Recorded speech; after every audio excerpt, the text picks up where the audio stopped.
Welcome back to another episode of the Dynasty Dingers podcast. I am your host, Matt, joined weekly and always by my good co host, Doc Holliday. I am on the road. Doc is at home. We're doing a little bit of a switch up this week. So we're coming at you with a nice, hopefully, little shorter show than normal, but we have jam packed a lot of value into this show. Doc, it is nice to be on the other end of the travels. How is home for you? Home's good, brother. Yeah, I'm just feeling like we had a kind of a weird weekend. I spent a lot of time with family, which is not weird, which is a great thing. It's that probably shouldn't be the weird thing. Yeah, it's weird, man. I didn't spend my whole weekend watching baseball and getting into the weeds of fantasy sports. No, so yeah, I feel like I'm just like, kind of getting back into it with this podcast, and maybe some other people are feeling this way too. Maybe we can help you get back into the groove of things. Yeah, it's fun. We have a list of pitchers in the minor leagues that are performing very, very well. These are names that I'll be completely honest, I wasn't following fully until probably today when we were doing our outline. There's a couple on there that have been kind of churning through the Twitter machine, but I think that's the biggest struggle. It's why I actually started listening to podcasts myself years ago. Life gets busy. You lose track of what's possibly going on with, 1,400 minor leaguers and then what's going on at the major league level. You need a condensed version of Catch Me Up right now. So hopefully we can be that for you guys today. But Doc, we're going to kick it right off. Major League Baseball, Baseball America, and Baseball Savant have released the bat speed leaders. This is going to be a statistic that's new within the metrics world, and it was pretty anticipated. So that list starts off with Giancarlo Stanton coming in at 80.6 miles per hour for average bat speed. I don't think that's a surprise for a lot of people when you think about Giancarlo's power, especially the whip that he creates. ONeal Cruz at 77.7, Kyle Schwarber at 77, Matt Chapman 76.9, Acuna 76.7, and then Christopher Morel at 76.7, tied with Acuna. Doc, what did you think of this new metric, and do you have any value placed into it, or do you not necessarily think it's of value? Well, it's funny, right? So you picked a really interesting cutoff spot there. So those names aren't actually this season are not that flattering. If you go to the very next guy, Aaron Judge, then after that you get into Joe Adell, and I want to make sure we do get to him today. Julio Rodriguez, Juan Soto, Jordan Alvarez. You're getting these are some better names to be associated with, but I think you. It seems that it's harder to teach bat speed than maybe some other elements of the baseball game, and so I think it's good. You typically don't want to slow down your bat. I Part of me wonders, like I haven't really looked into this. Part of me wonders is that an indication sometimes of selling out too much? Is that maybe the only other side of that? Of maybe the downside of having a high bat speed? Does that mean you are just going for the fences every single time? Because there's K rates like crazy. These are very high K rates, these guys on this list.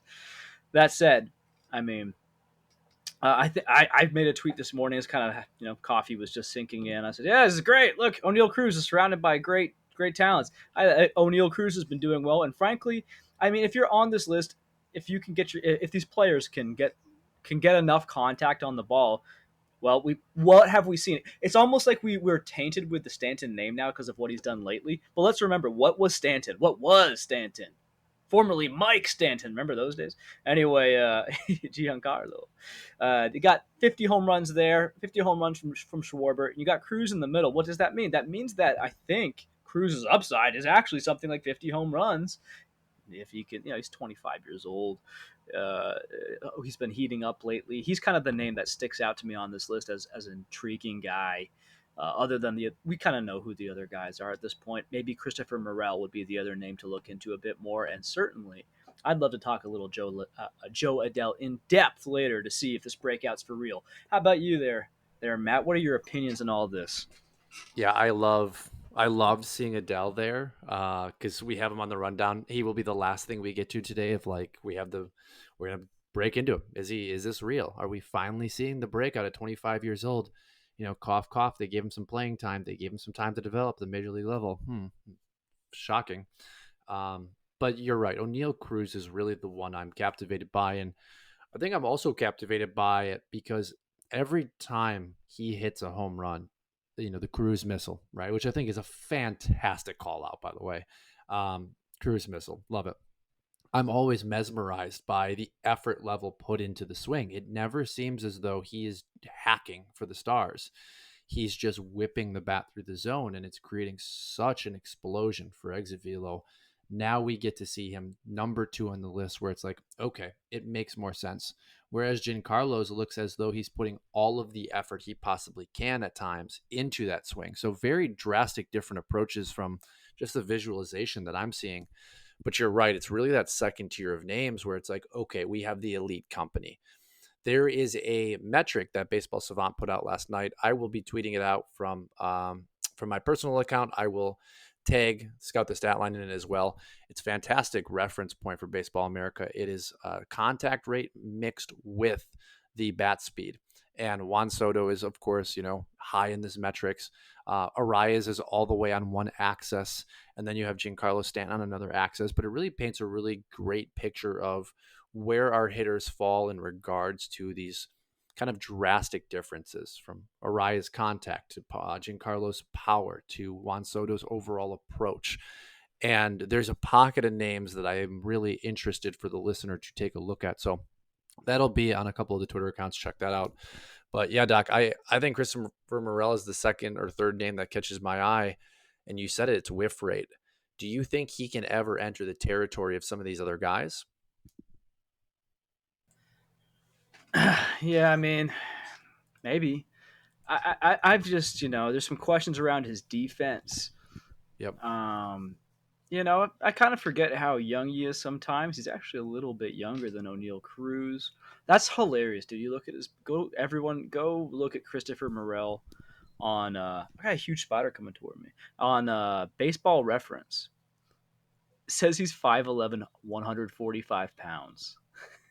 Yeah, I don't know, man. I don't think this kid's gonna have the power. I don't think it's really gonna work out. It says It says on this day in the year of our Lord, 2024, that Christopher Morel. Come on, guys, let's get it together. Update it. Yeah, I mean, so what you want to see, what you're seeing here is I think what you're getting. Unlike ONeal Cruz, who has been dealing with injuries, maybe this has to be why I don't feel the same way. Um, Other than it's just like ONeal looks like a freak, ONeal Cruz. Just 6'7", just as you said, effortless. Morel has not been injured, really. He's been giving us 113 games, 107 games, now 40 games this year. He's had the playing time to develop, and I'm not seeing any difference in his ratios. It's like all between 228 this year batting average, 247 last year was his best. The OBPs between 308 and 313. Like, that's your guy. If you're in a batting average league, he's worth way more because that's not that bad of an average. That's fun. If you can get up to 30 home runs with even a 230 batting average, that's cool. It's like Adam Dunn, baby. Remember that? Yeah. But the problem is I like to play in OBP leagues. And sometimes those homers can help balance out the OPS. If you're in an OPS league, if you're an ultra geek, like, yeah, I know we have a couple leagues like that too. Yeah, I mean, so I guess overall, I'm not. You could probably tell in the tone of my voice, I'm not super fired up about him, especially if the defense is a problem for moving him into full steady playing time. But certainly seems like an MLB player.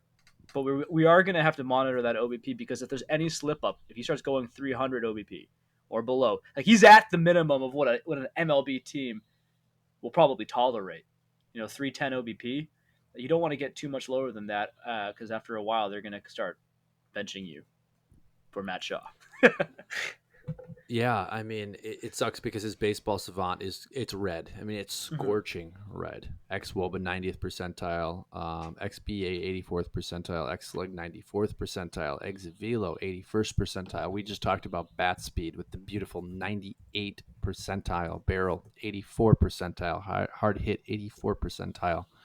And then you get the sweet spot 19%. You get the chase at 59. You get the whiff at 25. You get the K at 46. So you see those negative defects within the approach, and that leads right into the on base percentage, right? Like those 309 number just can't be in play in leagues.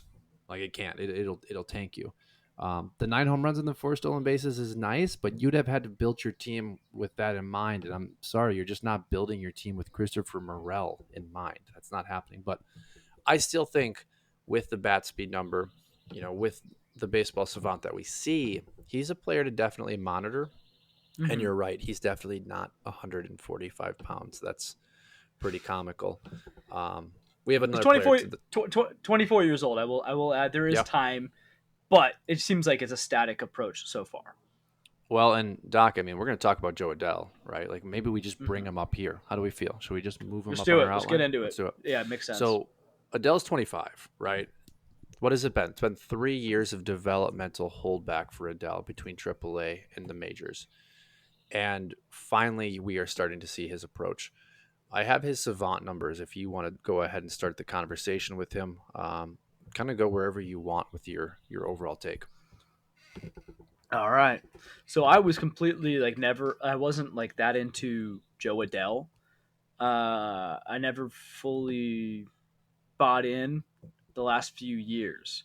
I started, same kind of deal except worse. If you look at his major league numbers, never registered an OBP over 300. This year, even with his little breakout, he's still only at 314, which doesn't really get me going. But just in terms of starting with his history up until this year, it was just brutal. Striking out all the time, walking basically never, and frankly, not really doing anything. His biggest audition was in 2022 with 88 games. He got 8 home runs in there. It's okay. It's not like it didn't line up. Nothing lined up here. So I thought this guy might be going to very similar to Michael Bush for me, and that I was kind of nervous about a quad A label coming down on these guys. I was ready. I was ready to stamp it. And both guys have me interested now. I'm interested in. I have Michael Bush rostered in places, and same with Joe Adell this year. I think it's kind of funny because with Adell especially, he's been up. Bush didn't really get a full opportunity. Adell's got shots with this Angels team in the past, and as I just said, he has not been able to pull it off. Angel's not really great with development, so I will actually put some of that on the organization. Sorry, guys. That's on you a little bit, bringing him up at age 21. He clearly was not ready. Folks, I was mid Adele rant, and we had some, not the singer, the player. Am I saying that? It's Joe Adele, right? Yeah, Joe It's all Adell. Francais? That's Yeah. pretty great. Oh, Yeah. yeah. Yeah, we're going to reignite this conversation. So the GMs, a lot of GMs out there got burned by this guy, right, over the years, and I just never invested. So I got to laugh on the sidelines. Well, it's kind of funny. So I was able to, because I don't have that scarring from all the bad times, I was able to be patient and watch him explode and be confused why he wasn't getting picked up. And so for him and Michael Bush, I kind of got the post hype breakout, picked him up in a few leagues. I will say for both guys, actually, won't have Bush on here, but it is kind of a little bit concerning their OBP again. But Adele does seem to be doing something a little different so far this year. We're seeing a bit more magic. He's 25 years old. When I say that, I actually don't mean he's too old. In the prospect world, we can kind of think that, right? Especially if you're coming from NFL where running backs are, oh, he's a seasoned vet, 25, oh, how many years left? 28, you're done. No, it's like baseball's a different sport, folks. Sometimes it takes a while. And so I'm excited. I'm cautiously excited. Frankly, Adele, though, and even Michael Bush, I got more of a leash with him. I believe a bit more there. If Adele goes on a streak of like 5 games with offers, I probably still, it'd be so hard not to cut him.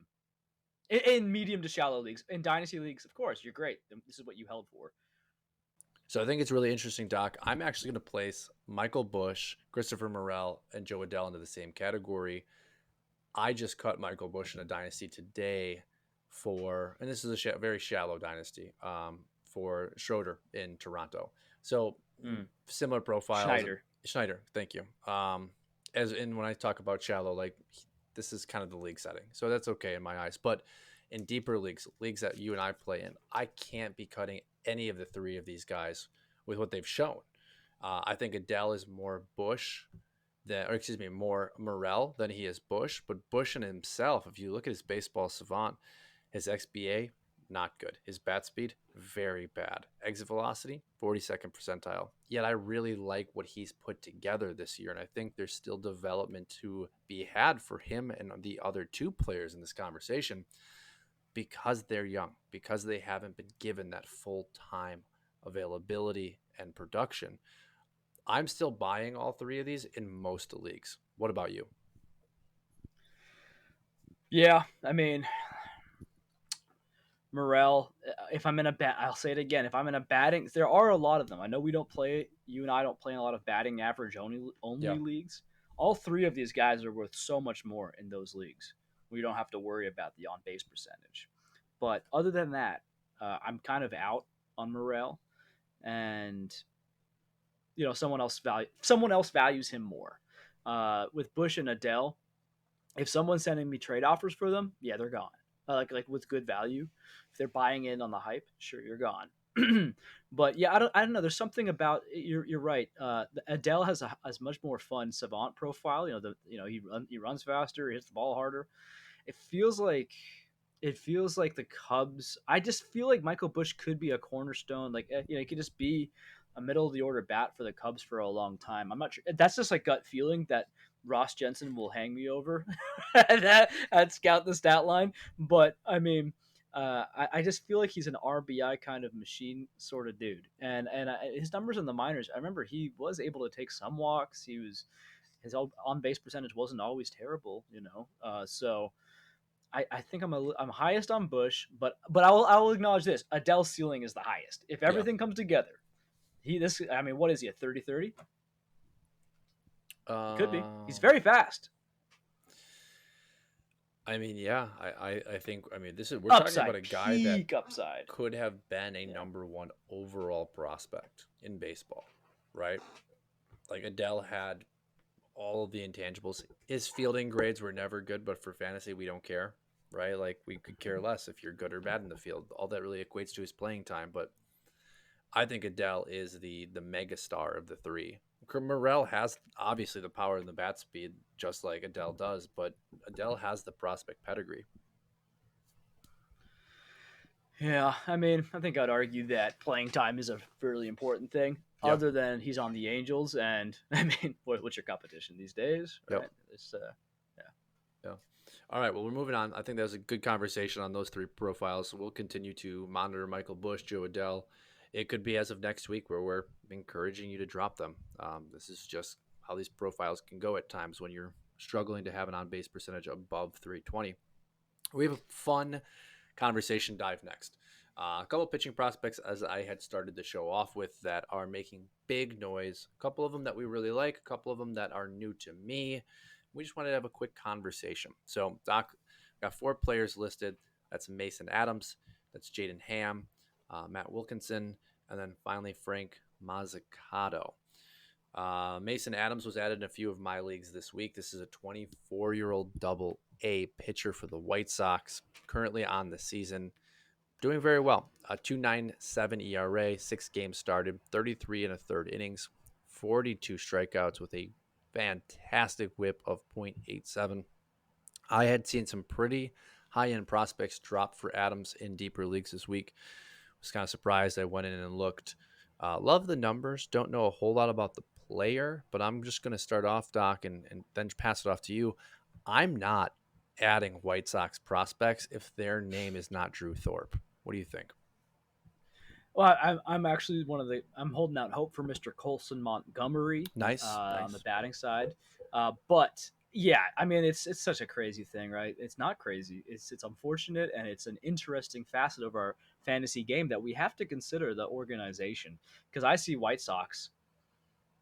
I need you to be like lights out, like Noah Schultz. He's like this. Yep. He's got all the measurements. It's crazy stuff, but he's so far away, and I'm just like, yeah, I'm gonna miss out on you because other people are gonna be less risk averse in the situation. Mason Adams is a different beast though. So he's older, and he's not. He's the anti Schultz. He's 6 foot 200. Like that's not really a. It's kind of like a middle reliever build. That's not really. It doesn't scream starting pitcher. Doesn't scream ace. Doesn't your shutdown closer either. Comes from Okeechobee, That's a fun thing to say. Okeechobee, Florida. That's fun. That's my favorite thing about his profile. Now, my favorite thing about his profile, though, is that, with this in mind, oh, he's a bit of an older prospect. Oh, he's not really physically, he's not a physical freak, and he plays for the White Sox. He's in their organization. His control is elite. That's my favorite thing I'm looking at here.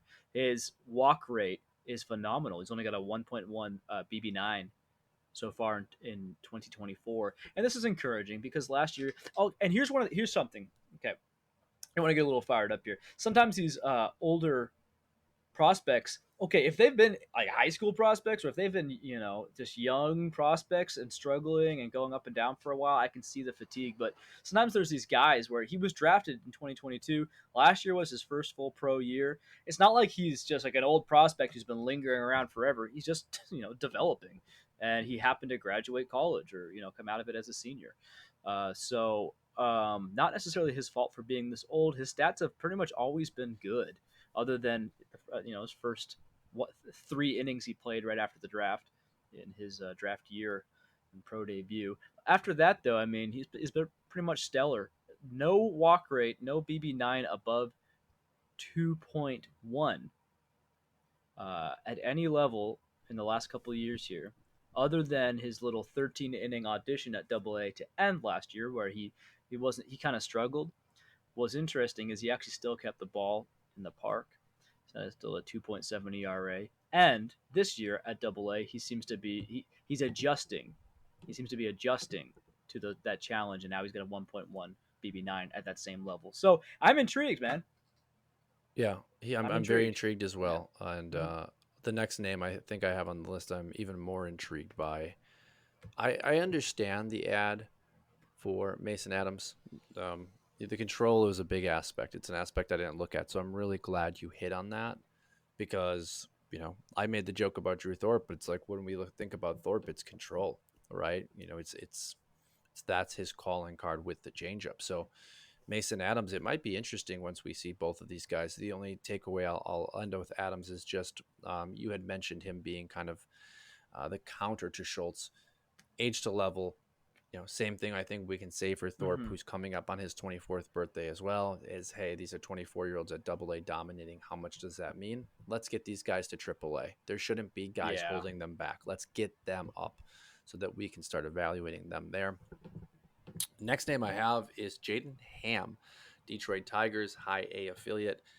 And Doc, I'm going to read you his career numbers. He was taken last year, 5th round out of Middle Tennessee State.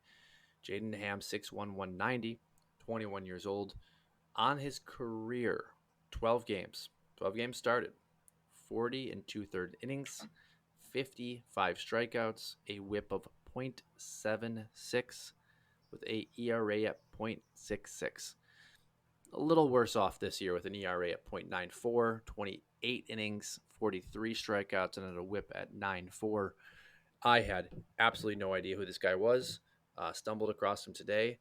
These are some insane numbers. Yeah, I mean, I'm in the same boat as you. I didn't really know. I did not really know Mason Adams or Jaden Ham. Kind of fun names. Mm-hmm. Ham's beer, always pretty good choice if you're on a budget. It's weird. The Detroit Tigers have kind of almost overnight. I'm kind of I've become a little enamored with their whole development overall. But like, what did they do to Jack Flaherty? What did And Reese Olson seems to be coming out of nowhere and proving the doubters wrong so far this year. People were saying he was due for regression. So far, it's not happening. I don't understand either. This Jaden Ham kid, he in college, he actually was incredibly unremarkable. College numbers, you kind of expect him to stand out. No, he's got like a 5.31 ERA in his last year in college. That's what I mean. He must have had something because he was still a 5th round pick, but that's I don't know, man. But ever since then, as you said, he's just been lights out.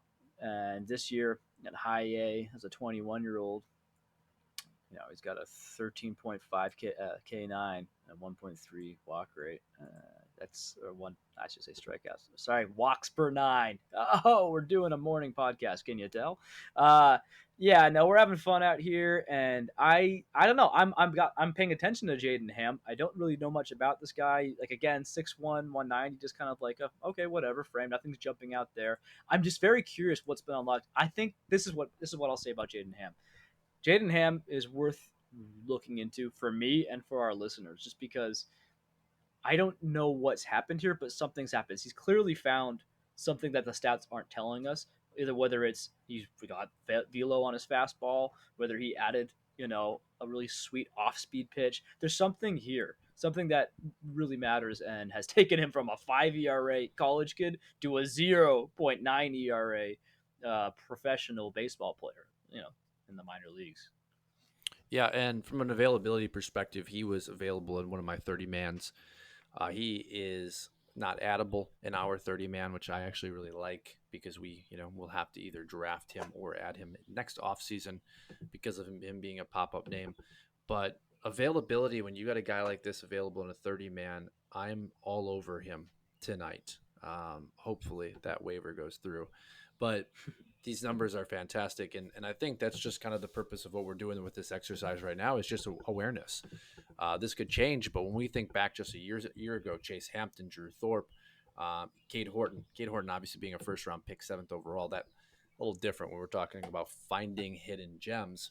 But Blake Tidwell's a guy that we were going to talk about today. We won't necessarily have the chance, playing really, really well, starting to climb up rankings boards. I just wanted to do this quick exercise to, make the listener aware of a couple names that are starting to have what I call the Drew Thorpe, Chase Hampton effect.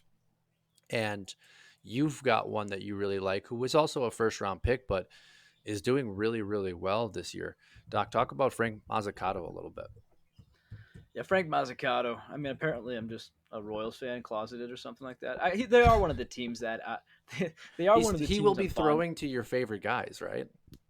Oh yeah, if any of our loyal listeners were here last week, I went off about the Royals catchers. Apparently, they're really good at developing catchers.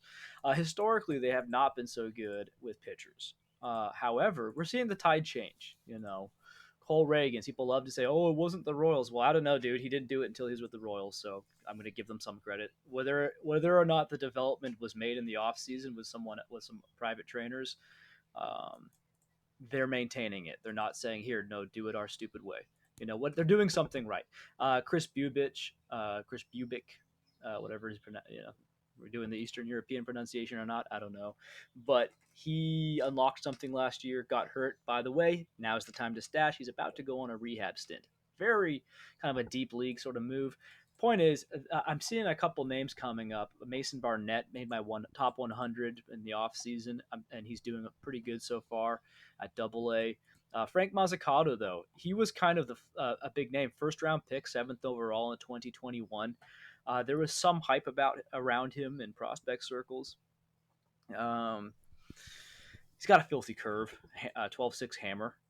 That's what he's known for. He doesn't quite. He's been building up the fastball velo. I believe it's not quite where you want to see it just yet. But he's a young guy. Came out of high school, and first year was okay. Had some problems with the walks. Second year, which is last year in 2023 at low A, he started mastering it. He started getting 3.04 ERA, racking up the Ks. Walks were under control to some extent. They were better. But then he got promoted to high A as a 20-year-old, and yeah, the walks just exploded again. So did his numbers. Not great. So he actually plummeted quite a bit this offseason. And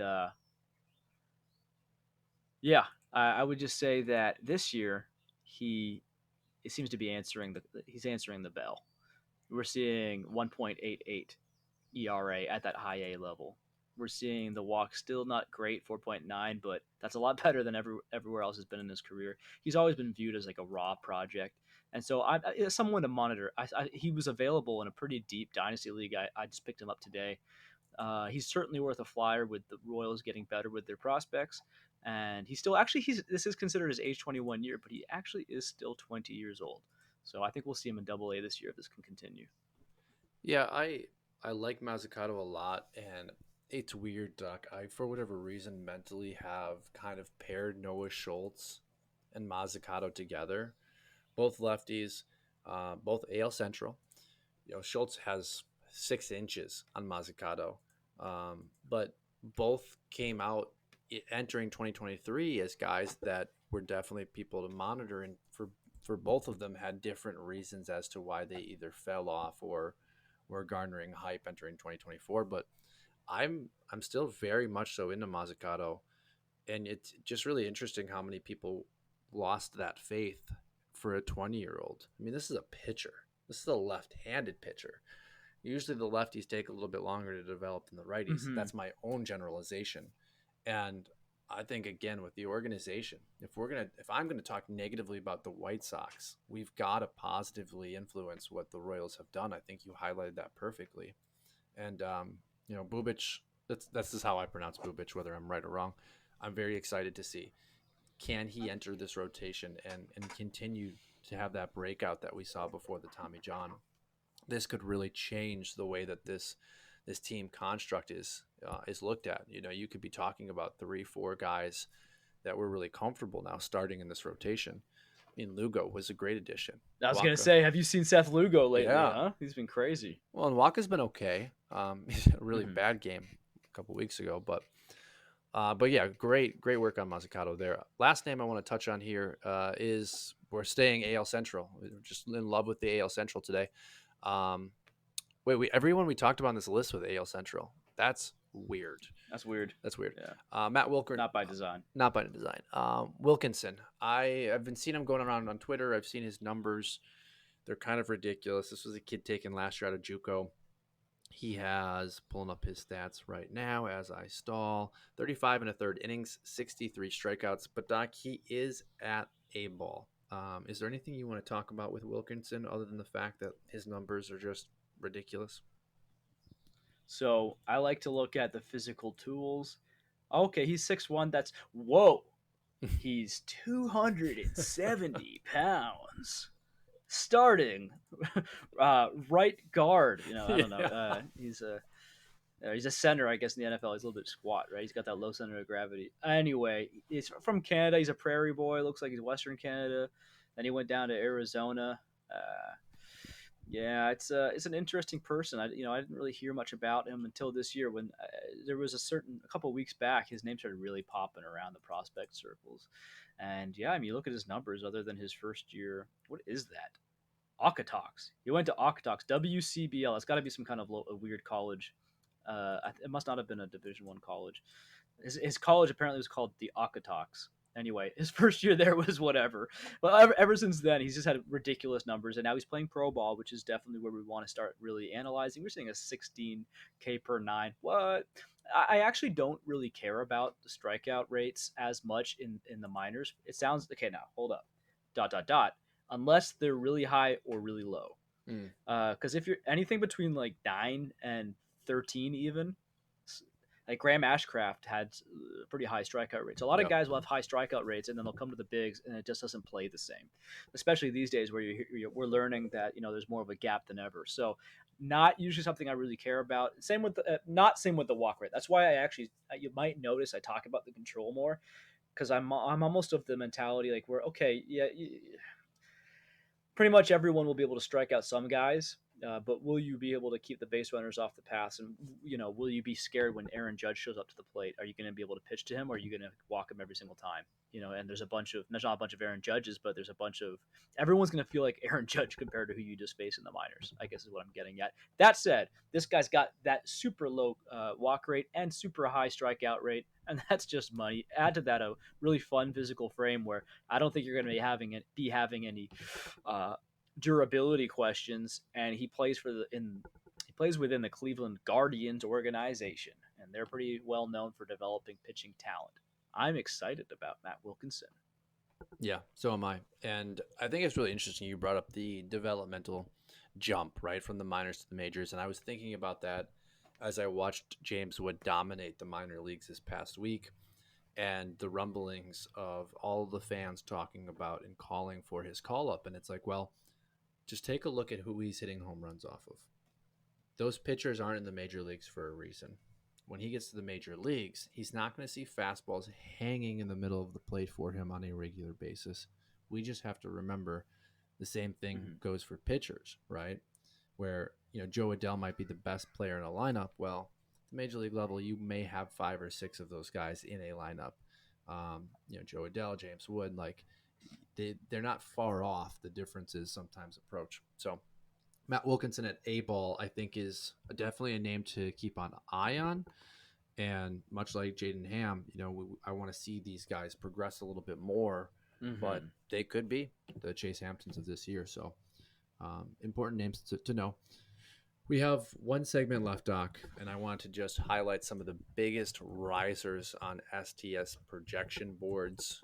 We have some really fun names to start off. So the way I want to go about this is I'll go 2 at a time, and I just want you to let me know if you're interested in the movement and if you like the profile, or if maybe it's just a name to monitor.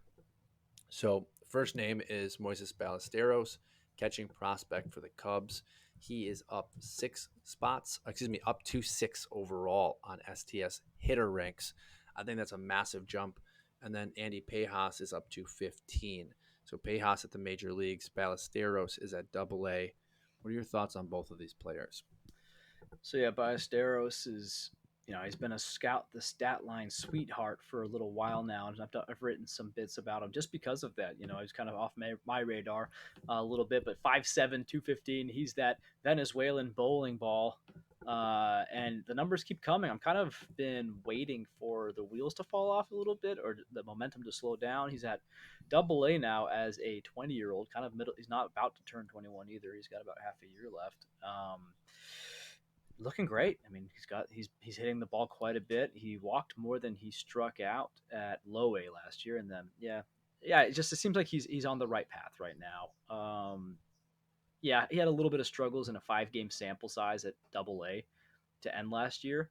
This is what I love to see, right? So that might happen after a long, grueling year. You're still getting used to the pro lifestyle, and then this year he starts off at Double A and he's fixed it all. He's red hot. So I'm in on Ballesteros. I don't know what the deal is with him. Is like an even more squat.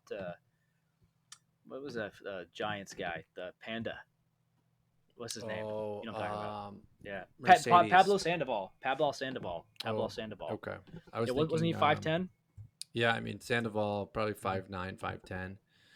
I was Yeah, thinking five Yerman ten. Mercedes too, kind of like, Dude, he's 5'10", 268. That's such a crazy thing. I love it. Yeah, I mean that could be maybe that's what we're looking at here, which would be really useful, especially if he could stick behind the plate. I don't really know who would be in front of him in the Chicago Cubs organization. Honestly, Yan Gomes isn't getting any older. Well, he's definitely getting older. He's not getting any younger though. And so yeah, Ballesteros, a really sneaky play. I feel like the hype still isn't quite there yet. Maybe it's just because it's a weird profile, right? Like, who is this guy? And I saw someone say something like, "Oh, he can't stay behind the plate. He's not like big enough." I was like, I mean, it's not height, dude. It's like, just you gotta be in terms of durability. I'm like, I don't know. It sounds like it's almost more durable. He's already, he just has to stand, and he's already right where he needs to be for the high fastballs. Doesn't have to kneel down. Andy Paez, I'm really happy with what he's done so far, and he's been a real help in a league or two. I think there's one league for me actually, but he's been so helpful. It's been a league where I've been struggling a little bit. That said, yeah, it's so tough looking at. I've basically been like, I'm not gonna look. I'm not looking. I can't look at the walks because I knew he wasn't walking and getting away with a lot right now. That said, the Dodgers are trusting him out there. They keep trotting him out there, and he's still delivering pretty solid stats all around. He's putting getting good contact on the ball. Yeah, we're gonna need to see the home runs keep up. But yeah, it's exciting because I wasn't really super into Paez heading into the year, but then just before the season started, I think I put some things together. Again, I think Scott the Statline had me right about him, and I was like, oh yeah, no, this is a post hype guy. He's kind of yeah, had unfortunate timing with some injuries and all that. So yeah, those are that's my not so brief summary on those two. What do you think? yeah. I think Pages is a guy that I've always liked, and I just never thought would come to fruition. And now he's coming to fruition. And you talked about the walks, like it's a concern. We're gonna move past it. We're gonna see what happens in the month. But I mean, he's showcasing best outcome from what I could have expected. And when you take a look at peak projections on Scout the Stat Line, it has Payas as a Mark Canna comp, which I think he can be a better version or the best version of Mark Canna. That's kind of my take there. Hmm. And then 27 home runs, 259 batting average with a 345 on base percentage. Like Yeah, I'm that's seeing just to jump off that 345 on base percentage. I'm seeing his minor league numbers, he and walked. I don't he took walks. I don't know This what's is going not on. Morel. This Yeah, is I not. don't know what's going Yeah. on. I Well, think I'll tell you what's going on. It's the big leagues. yeah. Yeah. Well, and He's still honestly, Doc, 23. he's Yeah. having success. So why change, right? Because Hmm. they're going to adapt, you're going to adapt. So you might as well continue while you're having success with the aggressive approach. I have no problem with it. We're going to have to see him adapt, right? Like it that's just how the game works. And you talked about Ballesteros at Double A last year and kind of his adaptation coming to this year. I think this is one of the guys that the STS model is going to have to hang its hat on. Like he is, I mean, he's 6 overall. That's incredible. I mean, he's sandwiched in between Jackson Holiday and James Wood, right? Like these are these are no slouches. So he's when I was looking today, he's the most shocking name that the model and the algorithm has, and I love everything the model and the algorithm has done. I mean, I can't continuously talk about Lazaro Montes, who comes in at number 3, and not start to really pay attention to Ballesteros. I'm curious, Doc, if the height is correct. I'm hoping it's not because 5'7" to me makes it hard for Ballesteros to hit those 24 home runs. The model has him at peak projection. Do you think that's fair or not? I mean, I think it's probably just go ahead and look at Pablo Sandoval's numbers Yeah. over his career. I think that's what you're looking at as an upside. Okay. He had a career average of 278 batting average, 330 OBP. That's a solid major league player, Yeah. especially at catcher. He peaked out though at 25 home runs in his rookie year, his first full season. Yeah, he got to 23 again, but yeah, he was mostly like a 12 to 16 kind of home run guy, which is not great, but he was a good hitter. So he still got some good tertiary numbers there at the runs and RBIs. That could be Ballesteros. I don't think we're going to see a world beater, some freakish guy who's going to unleash 30 home runs on us. This is not Francisco Alvarez. So I do believe that is roughly his height. Um, yeah, I mean, could be wrong, but looks like that's his height. And hey, it can work out with guys like Altuve, but yeah, I would say keep your eyes a little bit lower in terms of home runs. If you just want a solid, reliable catcher, that'd be cool. If he moves to first base like Sandoval eventually did, then we're gonna be less interested from a fantasy perspective. Yep. A couple catchers next on our list here. We have Harry Ford is up to 29th overall for the hitters on the STS peak projection model. And then our guy, Ralphie Velasquez, up to 36 total for hitters. And I think Ralphie flying up these boards is awesome to see, but also we have to remind ourselves age to level as well as level he's playing at. This was one of the best high school bats coming out of the draft. He just seems to be dominating at the levels that he's placed at. But Harry Ford's a name I'm interested to talk to you about, Doc. I haven't been very interested in Ford. What is your take on Mr. Harry Ford? Weird, just a weird profile. Maybe you heard of this. Everyone was saying, "Oh, he's not really a catcher. He's so athletic, Yeah. they're going to put him somewhere else." And maybe they will. But he's 21 now. He's all the way up to Double A, so he's getting closer. The most they're doing is giving him DH at bats, which maybe that says something because it's almost a split. Actually, it's 19 to 11 catcher to DH so far in 2024. But here's the weird part. He's just like, I don't know what this means for the major league level. It's almost like an Emmanuel Rodriguez batting ratio situation where his batting average is poor or poor for the minors. You know it's probably going to drop from the minors to the majors.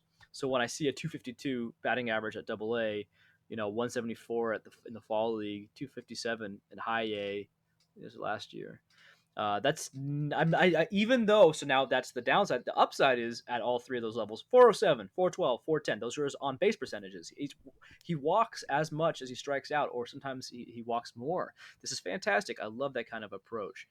Maybe it's a sign of being too patient. I don't know, but yeah, if you have batting average as a category, and I have a league where we have OBP and batting average, which I think is kind of fun. That's actually something you got to think about. Like, what's that going to mean? And will that limit his ability to access the other fun tools he has? Because that's what we're really here for. We love the on base percentage and the home runs. This seems like he could be a 15 to 20 home run hitter, but he has speed, and that's what's really weird. If he can stick at catcher and give you what looks like he might be a 20 plus stolen base kind of guy, maybe even 30, like 15 and 30 from a catcher with on base percentage, that's what people are excited about. I haven't really had him high on my list, or I haven't really thought about Harry Ford too much, just because I don't know what to think about this guy. Like, how is this going to translate? Is he going to be a catcher? What do you think? I'm seeing the catching version of Edward Julian. Mm, A little more speed. It's great. yeah. He doesn't have the average Julian at the minor leagues, but I mean, like you kind of talked about it. I mean, last year he had 103 walks to 109 strikeouts. So we're just gonna call it a 1-for-1. That's crazy. At the volume he was pushing out in 2022, he had 115 strikeouts with 88 walks. Like, it's pretty damn good for a teenager. And this year he's absolutely, I mean, entering today, 30 games, 111 at bats. He's 25 walks, 26 walks and 26 strikeouts. This kid is proven that this approach is a thing, right? Like, he's got the little green arrow. The approach is there, at least for patience. We just might want to see a little more aggressiveness, like you were saying, maybe. I mean, at some point, you can't have those. Like, if we're assuming regression here, Yeah. I'd be. What is the peak? What is the scout the stat? What does scout the stat line have as his peak projections? I know, even though they say there's no regression for some of them, yeah, I feel like all models have regression baked in to some extent. We do have a regression model and a non-regression, but like I said, all of Do them you want me are. looking at regression or non-regression? I want you to look at non-regressions because, like I Okay. said, yeah, it's still they usually go a little bit conservative. Um, WRC because I'm plus at si- 118.9. what's his BA and OBP though? BA is 247.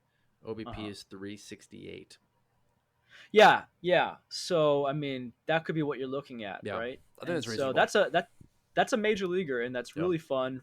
It doesn't matter to guys who are like us who are playing in OBP only leagues or OPS leagues if he's hitting, hitting the ball hard. But yeah, just something to think about for prospectors out there who do have BA as one of the categories, or or the only ratio category. It's actually that would be a significant drop off in value. If Yeah. you are only BA, no OBP, Harry Ford is actually you got to dock him down for that. So, Ralphie Velasquez, 19-year-old taking out of Huntington Beach High School last year. Scout the Stat Line has him at 36 overall for hitters. His WRC plus on Scout the Stat Line on that peak projection ranking is at 134.6, which is absolutely fantastic. That ranks with some of the best. His BA at 277, pretty fantastic out of a catcher or a DH first baseman profile is a little up in the air. OBP is a little lower than we'd like, 336. Slug at a 537, though. I mean, that's absolutely elite, massive. Projected out at 34 home runs. That's one of the highest home run per peak projections I've seen from the model. I'm incredibly excited about Ralphie. Do you have anything to add now that we have a little more data coming into 2024? Everyone's talking about him. He's one of these buzzier new guys. Like, it's kind of funny. Like, you go through your 100 prospects in the off season, you get your guys, right? Like, these Mm-hmm. are all like the guys I'm mostly focused on. It's all these newcomers. I'm like, I don't know about you. Who are you? And then they work their way into my heart. Yeah, Ralphie Velasquez. It's low A. He's a 19-year-old. The model loves the guys who are popping at a younger age, which makes sense. That's when you want to get in at low cost. You want to wait till he's doing it at double A. Okay, good luck, right? You're not going to get him anymore, especially in medium to deeper leagues. Yeah, I'd take a flyer on him for sure. I would take a flyer on him. I don't really know that. I'm going to be transparent to our viewers and listeners. I'm not a huge Ralphie Velasquez expert. I'm looking at the numbers here. Yeah, I'd like to see more from his ratios, especially at low A. That said, as a teenager, he's kind of outperforming what you might expect from him to do, and the power is what I love to see. So I mean, you see 6 home runs in 27 games. What is that, right? It's like this is 30 home run power we're looking at, and he's stealing some bases. I would just I'm going to keep an eye on his approach because that's what's going to dictate what we're going to come to expect from this guy. As we've been talking about in this podcast, is he going to be more of a Morel or is he going to maybe be something a bit more? Who knows? He's so young and so early on in his journey. Yeah, yeah, absolutely. First round talent, performing well, expected to move up boards. I think he's doing everything we could have asked, right, from the buzzier player. 6'3", 6'3", 215 with first round pedigree. So all things that are worth Yep. mentioning. And I mean, like I said, worth a flyer. Sorry, man, I cut you off, but it's kind of some important factors that the listeners might want to hear. Well, and I think you said it though. I mean, to me, he's just doing with what Xavier Isaac was supposed to do coming out of the draft before for the Rays, right? You have some of these high school kids, bigger body guys that are projectable, but you have question marks about, well, how does that projectability work out? And for both of these prospects, different organizations, it's starting to look pretty good for that catcher slash first base for Velasquez and then first base for Isaac. Those are power bats that, you know, you don't usually see that power develop, that approach develop the way you expected with the body size. But I've got three more names, Doc. We're going to blow through them real quick here. I've got Augustine Ramirez is up to 41 overall on Scout the Stat Lines peak projection model. Luke Adams, Milwaukee organization, third base, first base, 42 overall. And then the fast promoting Jacob Wilson, 51, up 149 ranks for the Oakland Athletics, dominating in the minor leagues right now. Wilson is definitely trying to put some of the naysayers to shame. And I think he's probably the name I want to talk about the most. But do you want to add anything on Augustine Ramirez, Luke Adams, or Jacob Wilson? Yeah, I'm just real quick on Ramirez because he's the guy I know the least about. So I'm just kind of clicking around frantically here. We're really organized here at Dynasty Dingers. So he's 22-year-old. Oh God, goodness gracious! Oh my goodness, this guy's birthday. Okay, well he's in Dominican Republic, so it wasn't as big of a deal for him, I guess. September 10th, 2001. This guy's born. Everyone's like, Oh, yeah, cool. Welcome to the world, big guy. I wonder. Oh, and ironically, he's in world the New York changes. Yankees, and then he's in the New York Yankees organization. So this is what you get with our podcast, folks. Just we point Well, out that the just weird goes stuff right for into other the people. question, Yeah, like, where were you for the yeah. 9/11 tragedy? And Ramirez was, entering the world just hours before. hmm Yeah, so I'd be interested in digging deeper into him. Just looking at his, whenever you see DSL numbers that are underwhelming, which he had, improve at the pro level. He specifically, he was not that great in the DSL in 2019 as a 17-year-old. So this guy is talking about adversity, born into the world at a weird time, and then he has the COVID year, loses that completely. 2021, he comes out here. He's like, okay, he's holding his own. 2022, which is he's 20 years old. That's when he started really flipping the switch. And since then, he's been really putting up some solid numbers. Really, 300. Uh, ish. Actually, this year he's down. He's up at Double A now. He's got a 260 batting average, but that 390, 389 OBP. The OBP's been solid for 3 years straight now after not being that great in the DSL. The power looks really fun. 11 home. This is why he's rising. He's got Yep. 11 home runs in 29 games so far this year. 100%. Catching my eye here. He's clearly this is a guy where the numbers will tell you something's happening. I'd love to dig in and see why. Some people are numbers first and say that numbers will tell you what's going on. I'm like, well, they'll tell you something's going on. You might have to dig in.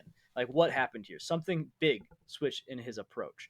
And it could just be a situation where he has so much talent, the DSL wasn't able to get that out of him. And then he had the COVID business going on where they weren't able to develop and work with him that much. And then just took till he was 20 years old for them to kind of get the coaching in, right? So, okay, Augustine Ramirez, talked about him more than I thought I would. Do you have any thoughts on him? He's really looking like an impressive prospect. I would say put him on your radar, folks. Yeah, no, and as it's continued, I think some of these kids are the pop up prospects. You have to give them I like to see 2 months of continued progression and production, and he's hit that point for me. So now he's absolutely on the radar. I want to do a little bit deeper dive, and again, Mhm. for him to be moving up the model so quickly in an organization which I understand Austin Wells, was the prospect and was supposed to be the guy for the future, but I don't think anything is solidified because Wells isn't anything to me outside of a power hitting low average catcher. Would you agree? I think opportunity is there if he seizes Well, it. Not maybe this year, but like down the road. yeah, I mean, well, Wells was supposed to actually be. He was taking a lot of walks in the minors, low average, high OBP kind of guy, which kind of goes to show it's different. It's a different ball game. He's been up and down. He's had some hot streaks and a lot of cold streaks here. So, yeah, absolutely, there's opportunity coming up in the future. The fact that they're putting him at Double A already, he's starting to knock on the doorstep. Yeah. Yeah. Okay. So two other names. Luke Adams next on the list. Milwaukee, like I said, third base, first base prospect, currently hitting 200, but another OBP guy. OBP at This is a theme. 417. Yes, it is. I wonder what the model likes, Doc. Um, Yeah. Adams, big time power, potential, very, very interesting swing. If you guys want to go and kind of turn your head sideways towards the swing, go watch Luke Adams on YouTube. But 3 home runs, 8 stolen bases, definitely showing that power, speed, ability. 12th round pick in 2022 for the Brewers. This is a polarizing prospect for me. He's 6'4", 210. He is climbing in a lot of the industry ranks. I am not willing to have him climb yet. I have my own concerns. Do you have a different take on Luke Adams, Doc? I mean, he's still kind of like you can get him for cheap. So 6'4", 210, just turned 20 years old. He's got that Midwestern work ethic. I love. I wanted to every time I say stuff like that, Ross like I want Ross to listen. I had him listen to one of our podcasts. He hates that kind of stuff. He's a numbers supremacist. He loves them. So Luke Adams, though, hey, if you want to talk numbers, baby, yeah, I love the OBP. Frankly, I mean, there's a little bit of Harry Ford in this profile. Yeah. It's like they're very different human beings, different players. But yeah, I'd be very interested to see how he progresses this year. This will be a big one because if he keeps putting up some solid numbers, I do have questions about these guys with the low BA and the high OBP because that's not normal. Because you don't really see that as often working well long term in the MLB. You don't see huge gaps that often. Julian, Edward, he's having some issues, right? He says he's really great, and then he's like, is he? It's so tricky. These guys, Austin Wells, I actually just checked him out. He's got 13 walks to 10 strikeouts in the majors, but he's just kind of been okay. He's been the batting average is 200, so um, it's I think at some point you have to put bat to ball, and I think that's what batting average. It's a very much considered an antiquated statistic, but there's some use to it in my opinion, just in terms of are we hitting are we exercising some kind of aggression. Yeah. Whereas Andy Payas is the other end of that. So I would say Luke Adams, check him out. It could be an upside of like a 30-30 guy one day. It's just a question of what kind of ratios are we getting, and will he ever hit the ball enough to get to that kind of Yeah. potential. As you said, we expect to regress. So if you're regressing it with an average of 200, you are not a major league player. Mm-hmm. But he's 20, and he's in age 20 season. He has a January, February, March, April, He just turned. April birthday. Yes, I had to do the little dance there. Yeah. Okay, Doc, I've got one last name, and then I have to hit the road.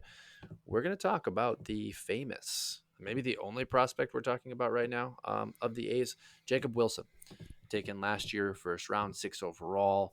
A lot of criticism coming at this pick with the players that were still on the board where Wilson was taking.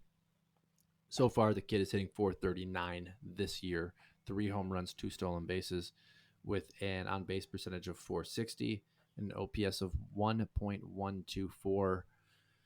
If you just told me those numbers without the name, the draft pick, I'd be pretty impressed. Jacob Wilson is definitely starting to change my profile. What are your thoughts? Kind of the same thing, but way more interested than I was. Yep. He was supposed to be this defensive specialist, just kind of met everywhere else. I still don't really see tons of power or stolen bags happening. I think we might be looking at, this is a Wade Meckler, or maybe a Luis Arias would be the best kind of upside here. A hitting specialist, a guy who just knows how to, the opposite of everyone else on our list here. The guy just hits the ball all the time. He is decent, in college especially, he would walk more than he struck out quite often.